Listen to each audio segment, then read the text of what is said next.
Olá, meus irmãos, a paz do Mestre Jesus esteja com todos vocês. Que Deus abençoe quem me ouve e que o Senhor Deus Todo-Poderoso possa vir falar conosco sempre por intermédio da Sua palavra.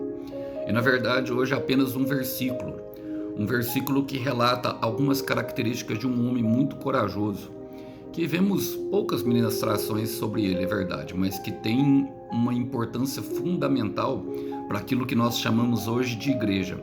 E está justamente o texto para a nossa conversa no livro da transição, Atos dos Apóstolos. Quero ler com vocês o capítulo 6, o verso 15. Vamos lá, vamos para a nossa reflexão. Diz assim, o texto sagrado: Estevão, homem cheio de graça e poder, realizava milagres e sinais entre o povo. Somente até aqui, irmãos. Irmãos, o Atos dos Apóstolos é o livro que faz a ponte justamente, ou seja, a transição de um lado para o outro. E nós podemos nos considerar alcançados por essa graça, por esse livro, pela ação desses homens como Estevão, que anunciaram corajosamente a palavra do Senhor Jesus. E ele faz essa ponte entre Jesus Cristo e os gentios que nos alcançaram. E ele conta a história de vários homens como esse, por exemplo. O versículo que eu li mostrava quem era Estevão e como as pessoas da igreja talvez o vissem.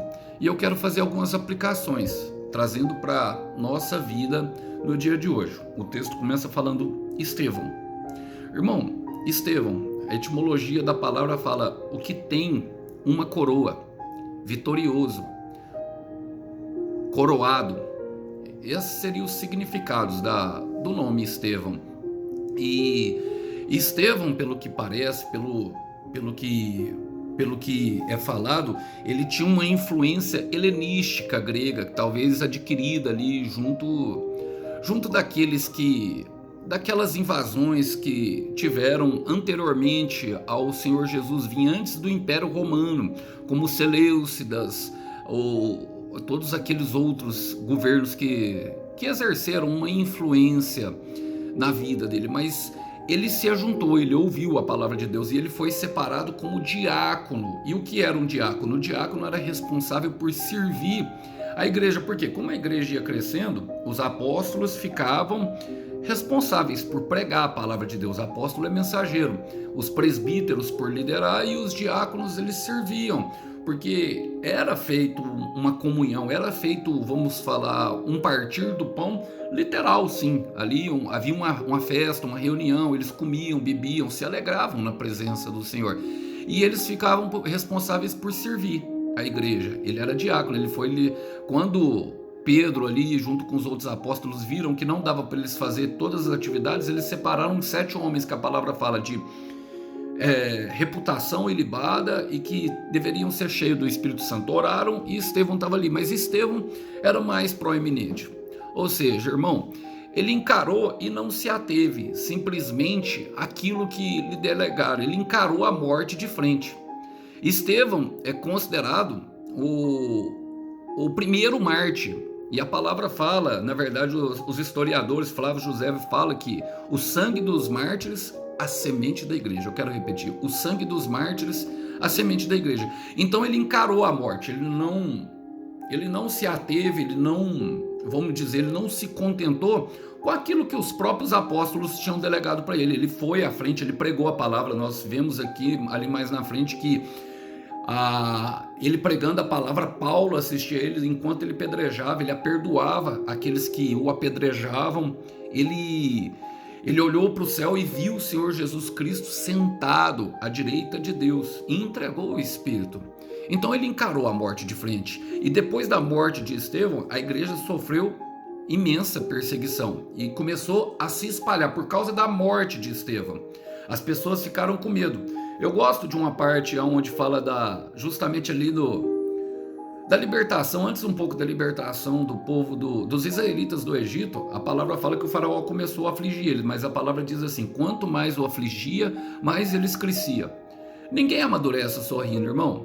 Ninguém amadurece, sabe, com um sorrisinho no rosto. Não.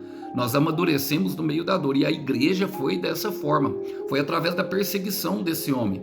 porque ele encarou a morte de frente, porque ele não se contentou com aquilo que tinha delegado para ele. Ele foi à frente e falou toda a verdade. A palavra fala em Tiago 1,12, fala assim, ó, bem-aventurado o homem que suporta a provação, porque depois de aprovado receberá a coroa da vida que o Senhor prometeu aos que o amam. E Estevão mostrou o seu amor justamente entregando a sua vida, ali como o primeiro sangue mártir. E olha, entenda uma coisa, irmão, Deus quer te fazer, Deus quer nos fazer, para cada um de nós, um precursor. Como ele não se contentou, ele foi o primeiro, irmão, ali dos diáconos, talvez, sabe? A primeira semente da igreja, o primeiro sangue derramado da igreja, após o Senhor Jesus. Logicamente, o Senhor Jesus veio pela salvação de todos, irmão, mas todos que querem entregar a vida para o Senhor Jesus, ele fala que deve estar disposto a perder por ele. E o que quer dizer isso? Que Deus, quando Deus vem construir uma história sobre uma pessoa, ela é única. É entre ele e Deus. Deus quer fazer de nós, cada um de nós, uma história, ser precursor naquilo, ou seja, nunca visto antes. Nós vemos, por exemplo, Maria, que era virgem e enfrentou a morte, mesmo não sendo morta, Deus a guardou. Recebendo ali a semente da salvação, que é o próprio Senhor Jesus Cristo. Ela impressou o útero dela para ficar grávida do Espírito Santo, irmãos. Mesmo podendo ser apedrejada, mesmo podendo ser atacada, mesmo podendo ser acusada injustamente pelo seu marido José. E Deus conduziu toda a história para que culminasse no bem. Ou seja, tudo que Deus faz em nossa vida, irmãos, Deus nunca fez antes. Deus nunca vai repetir uma história. Deus nunca vai repetir um testemunho em alguma parte. Eu gosto de um versículo que está justamente em Isaías, capítulo 43, quero ler com vocês, quero trazer ele aqui para ilustrar isso que eu estou falando. Isaías 43, versículo 18 e 19 diz o seguinte, a palavra de Deus: não vos lembreis das coisas passadas, nem considerai as antigas. Por que o Senhor está mandando a gente nem considerar, irmão? Por que ele está pedindo para nós não lembrarmos? O nosso passado fica lá atrás, irmãos. Sim, o presente é conselheiro, o passado também nos ensina muito, devemos aprender. E quando ele fala para nós não lembrarmos, não é que nós vamos esquecer e ter amnésia, não. Até porque se nós esquecermos, nós não aprendemos a lição da dor, a lição do passado. Mas ele fala no versículo 19, o motivo, o propósito disso. Ele diz, eis que faço uma coisa nova, agora já está saindo à luz. Porventura não percebem? Eis que porei um caminho no deserto e rio nos ermos. O que o Senhor está falando é que fará uma coisa nova. E isso acontecerá em minha vida e sua vida, assim como aconteceu na Estevão. Agora nós não precisamos preocupar. Por quê? A palavra fala como era Estevão. Fala, homem cheio de graça e poder. Um homem comum, um homem simples. Assim como nós, irmãos. Assim como todos nós somos homens comuns. E Deus faz as coisas deles através da nossa fragilidade, das nossas debilidades. É isso que nos capacita justamente a ser um escolhido de Deus, irmão. A história produzida, irmão, eu quero dizer para você, e eu quero dizer para você, meu irmão, para você, minha irmã que me ouve, será sobrenatural. Não produzida pela ação humana. Eu vou repetir isso porque eu creio que alguém precisa ouvir isso. Será sobrenatural. Não produzida pela ação humana, não produzida por homens. Olha, a palavra fala aqui em Atos 6,15 como as pessoas viam Estevão. Logo depois desse versículo, ele foi de frente ao Sinédrio, aos fariseus e os saduceus e os líderes religiosos que queriam julgá-lo e começaram a inventar a história, criar falso testemunho, como é pertinente a todo homem e mulher escolhido por Deus, passa por humilhação, passa por vergonha na frente de todos. Mas olha como esses mesmos homens viam ele em Atos 6,15, fala assim, ó, nesse momento todos os membros do conselho olharam para Estevão e viram seu rosto, parecia o rosto de um anjo. Agora como pode isso, irmão? Como pode isso acontecer se não pela uma ação sobrenatural de Deus? Se Deus não estivesse com ele? viram o céu estampado no rosto de Estevão. E eu quero declarar, eu estou pregando aqui para pessoas que têm passado por grande dificuldade. Essa mensagem para pessoas que foram acusados injustamente e nem sabem o porquê. Essa mensagem aqui encaixa-se perfeitamente na vida daqueles que de repente a vida virou uma bagunça, não fez uma curva de 360 graus, porque senão estaria no mesmo sentido, mas sim de 180. Estava de um jeito, agora está de 8. Por quê? Porque Deus está contigo. E é uma ação sobrenatural, é uma ação, sabe, cheio de graça. É uma ação do favor de Deus que veio sobre a sua vida. Mas entenda, assim como José passou, irmão, como a palavra fala que Deus estava com José, e por isso ele foi acusado, por isso, pela túnica, pelo presente do pai, pela túnica que os irmãos sentiram inveja, ele foi lançado no poço, vendido como escravo e depois preso e injustiçado. É a mesma coisa acontece com todos. Estevão estava ali de frente ao Sinédrio, de frente ao Conselion, que é o conselho, os homens do poder, os homens que decidem, que creem que decidem a vida dos homens, mas não de um homem de Deus, de uma mulher de Deus. Por quê? Essa mensagem é para você, porque é cheio de graça e Deus te dará poder. Em Isaías 41, versículo 10, o Senhor fala: não temas, porque eu sou contigo. Eu quero repetir: não temas, não tenha medo, pequeno rebanho, porque eu sou contigo. Não te assombres, porque eu sou o teu Deus.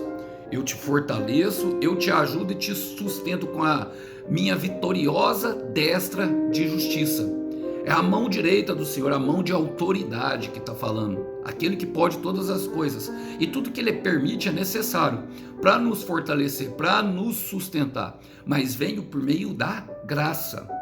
E a palavra continua falando assim, ó: realizava milagres e sinais. Agora, como pode, irmão, sabe, realizar milagres e sinais se Deus não estiver com ele, não é verdade? E aqui nós precisamos compreender algo que é justamente incompreensível às vezes aos olhos de muitos.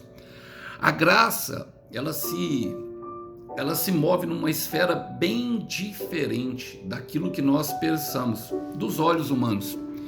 A graça, ela se move diante a homens que têm consciência de quem são. A palavra começa falando homem, e homem fala de limitação, irmão. Nós somos seres limitados, o nosso Deus é ilimitado.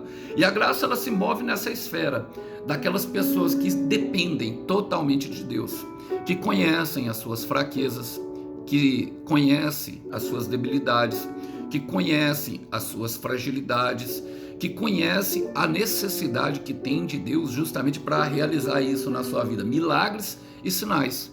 Sem Ele é impossível, irmão. Sem Ele é impossível. E o ativismo, o capitalismo, o mundo imputa algo, o sistema que está introduzindo, o sistema de pensamento desse mundo, imputa algo totalmente diferente a nós. O que, irmãos? Que nós devemos ser fortes o tempo todo? Não. É a graça do Senhor que se move em nós nesse milagre de fortalecimento, que se move em nós. Olha o que fala aqui no versículo 10 desse mesmo texto de Atos 6, fala assim, ó: nenhum deles era capaz de resistir à sabedoria e ao Espírito, com o E maiúsculo, pelo qual Estevão falava. E era um homem simples, irmão. Era um homem que, como eu disse, tinha influências helenísticas, que tinha a influência de todos que estavam lá. O que ele fez? Ele se separou. Na verdade, Deus o separou para que essa graça se movesse nele. E a graça se move em nós. Agora ela se move nessa esfera, ela se move justamente na esfera de que nós aceitamos quando nós reconhecemos diante de Deus, principalmente, quem nós somos, o quanto somos necessitados, o quanto precisamos, o quanto de fato nós temos a necessidade de que Deus nos ajude a realizar não só milagres para os outros, mas em nossa vida. Quando nós reconhecemos isso, automaticamente o Senhor derrama essa graça sobre nós. Olha o que o apóstolo Paulo fala em 2 Coríntios, um texto bastante conhecido, capítulo 12, versículo 9. Vou ler o versículo 8. Versículo 7. E para que não me exaltasse demais pela excelência das revelações, foi-me dado um espinho na carne, a saber, um mensageiro de Satanás, para me esbofetear, a fim de que eu não me exalte demais. Tinha uma finalidade: manter ele pequeno. E se manter pequeno é uma escolha pessoal, acerca do qual 3 vezes roguei ao Senhor que o afastasse de mim. Agora, um homem que tem vida de oração como Paulo, e eu creio que tinha, eu entendo isso, precisa fazer campanha, irmão, para pedir para Deus? Precisa se colocar ali 3 vezes, Senhor, pedindo a mesma coisa? Não, na primeira ele seria atendido. E o Senhor diz no versículo 9, e ele me disse: a minha graça te basta, porque o meu poder, o poder de Deus, se aperfeiçoa na fraqueza. Por isso, de boa vontade, eu me gloriarei nas minhas fraquezas, a fim de que repouse em mim o poder de Cristo. O Espírito de Cristo estava sobre Estevão também. O mesmo Espírito que movia em Paulo, o mesmo Espírito que movia em Estevão, o mesmo Espírito que movia em todos os profetas, meu irmão, se move em mim e em você. Não se trata de nós. Primeiro ele faz em nós, mas depois através de nós. E vocês conseguem compreender isso? Fragilidade, debilidade. E isso vai avançar para quê? Para que alcance, através da história que Deus está construindo em nós, a outras pessoas. E a palavra termina, e aqui eu quero terminar. Ele realizava milagres e sinais por meio desse Espírito, mas entre o povo. Entre o povo, irmão. Entre o povo. Havia um testemunho construído entre o povo. Havia uma história, sabe? As pessoas viam Estevão. As pessoas constatavam com seus próprios olhos que Estevão, até o povo do Sinédrio, viu ele como um anjo. E isso vem também da parte do Senhor, irmão. Isso vem da parte do Senhor, nós não devemos nos preocupar. Eu gosto da história de Neemias, quando o coração dele se entristeceu logo depois de voltar do cativeiro babilônico. Viu a cidade em ruínas, destruída, assolada pela devastação da guerra. Viu tudo, sabia que tudo que tinha acontecido, e ele orou e jejuou ao Senhor e sentiu a vontade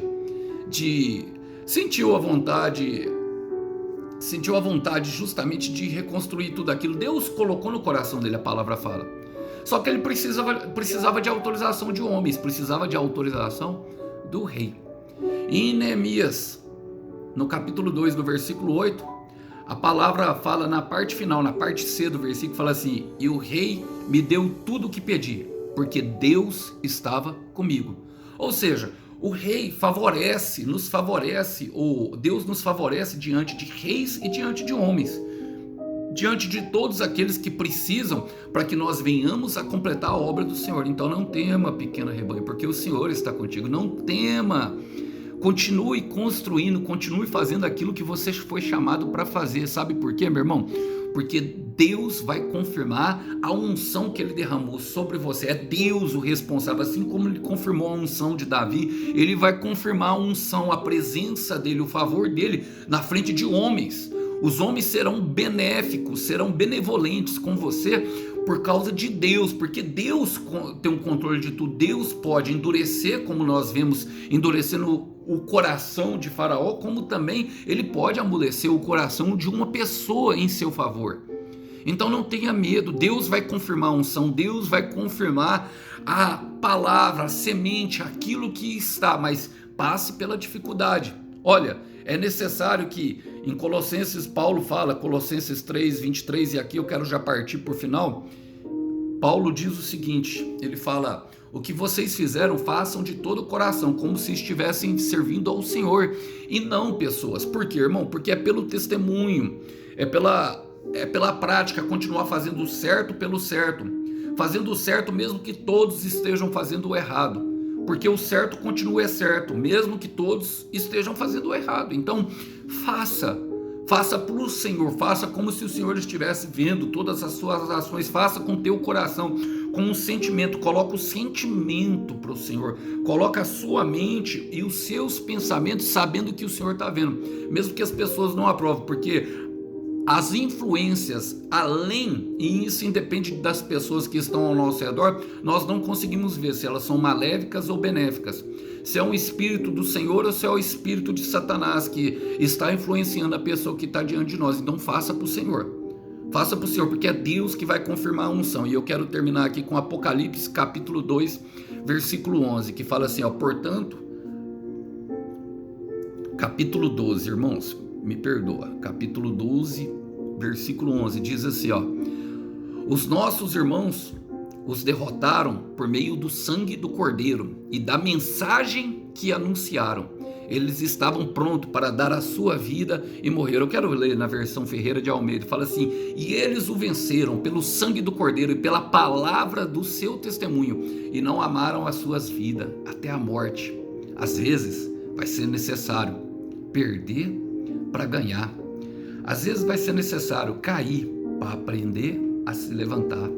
Às vezes vai ser necessário a dor para aprender e valorizar os momentos de alegria. Sim, são nos dias de sol que aprendemos, são nos dias de inverno que aprendemos a dar valor nos dias de sol. Mas tudo isso que você está passando tem um propósito.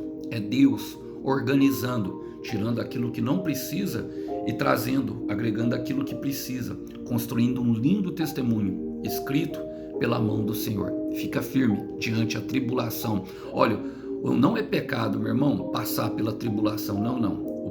O pecado é justamente ser tribulado, porque nós temos a paz que excede todo entendimento no nosso coração. Continue em oração, continue conectado na videira, porque o Senhor fará justiça na tua história no tempo certo. E que assim como Estevão, nós recebamos a coroa da vida por meio do testemunho que demos.